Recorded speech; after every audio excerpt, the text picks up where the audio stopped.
이화영 전 경기도 평화부지사의 연어 술 파티 주장이 위증이라는 법원 판단에 대해 민주당은 배심원의 잘못된 결정이라며 정면 대응을 예고했습니다. 이번 주 국회에선 선거관리위원회 국정조사가 본격화하는데 증인 채택 등을 둘러싼 여야 간 삿바 싸움이 예상됩니다. 국회 취재기자 연결해 자세히 알아보겠습니다. 강민경 기자, 민주당 의원들이 이화영 전 부지사 1심 판결에 대한 기자회견을 열었죠?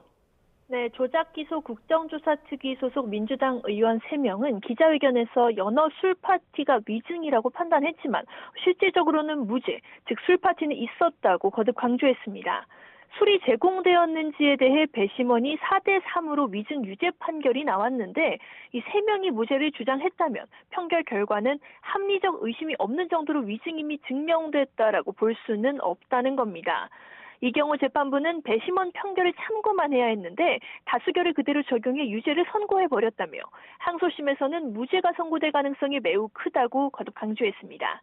또 검찰은 이화영 전 부지사 증언 가운데 공범분리 규정 위반과 진술회유 압박, 회덕밥을 포함한 외부 음식물 반입 등에 대해서는 건드리지도 못했다며 오직 술 부분만 위증으로 기소한 것 자체가 조작 기소를 증명한다고 목소리를 높였습니다.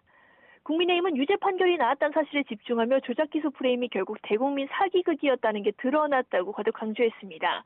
최은석 원내수석 대변인은 어제 논평에서 민주당이 국정조사까지 동원하며 대대적 정치 공세를 펼쳤지만 국민의 판결로 정의가 드러났고 음모론은 설 자리를 잃었다고 쏘아붙였습니다. 개별 의원들을 중심으로는 공소취소의 핵심 근거가 무너졌다며 박상용 검사의 징계 시도를 당장 철회하라는 등의 맹공도 이어졌습니다. 만약 민주당이 원구성 협상을 마치고 특검을 띄우면 국민의힘은 이번 법원 판결을 무기로 삼아 여론전을 이어갈 걸로 보입니다. 네, 투표용지 부족 사태를 조사하기 위한 국회 선관위 국정조사 진행 상황도 짚어보겠습니다. 이번 주부터 국정조사가 시작되죠? 투표용지 부족 사태 원인을 규명하고 선관위 개혁안까지 논의하기 위한 국회 국정조사 특위가 오는 23일 중앙선거관리위원회로부터 기관 보고를 받으며 본격적인 활동에 돌입합니다. 이후에는 행안부와 경찰청 소속 증인 참고인에 대한 2차 기관 보고, 개표소 현장 검증 등의 일정이 예정돼 있습니다. 여야 모두 선관위의 총체적 무능을 철저히 조사해야 한다는 데는 이견이 없습니다.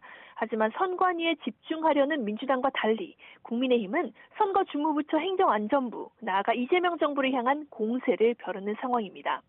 법률 개정과 개헌 등 이어질 제도 개혁을 둘러싸고도 삿바 싸움이 예상됩니다. 당장 민주당은 김민석 국무총리를 중심으로 원포인트 개헌을 띄우지만 국민의힘은 동시특검이 먼저란 입장이라 국조특위는 여야 간의 치열한 전선이 될 걸로 보입니다. 네, 마지막으로 각 당 상황 살펴보죠. 먼저 민주당 오늘 육상지방선거 단체장 당선자 워크숍을 진행하죠. 오후 2시 국회에서 민주당 소속 광역기초단체장 당선자 워크숍이 열립니다. 한병도 원내대표는 물론 지난 금요일부터 호남을 순회하며 사실상의 연임 도전에 마음을 굳혔다는 해석이 나오는 정청래 대표도 참석합니다. 정 대표는 지난 19일 이재명 대통령이 당권 싸움 과열을 우려하는 메시지를 낸 뒤 호남 일정에만 집중하며 관련 입장 표명을 자제해왔습니다. 오늘 또 한 번 민주당 정신을 앞세워 선명성을 강화하자는 메시지를 내며 포용을 강조한 이재명 대통령과의 미묘한 기류를 유지할지 관심이 집중됩니다. 지도부 사퇴 격론이 펼쳐지던 국민의힘은 장동혁 대표의 입원을 기점으로 잠시 숨고르기에 들어간 분위기입니다. 나흘째 입원 중인 장 대표의 당무 복귀 시점은 미정인데요. 대신 당대표 명의로 오늘 6.3 지방선거 결과를 분석한 보도자료를 발표했습니다. 이재명 정권의 정치 탄압에 맞서 싸우고 지역 발전 대안을 제시해서 결과적으로는 야당이 된 직후 치렀던 2018년 지방선거 때보다 비교해 광역단체장과 기초단체장 등이 대폭 늘었다고 자평했습니다. 기존 12곳에서 4곳으로 광역단체장 자리가 축소된 상황에서도 일단 후한 점수를 매긴 건데요. 장 대표가 쇄신파의 사퇴 압박이 선을 긋고 당권 굳히기를 위한 사전 작업에 돌입했다는 해석이 나옵니다.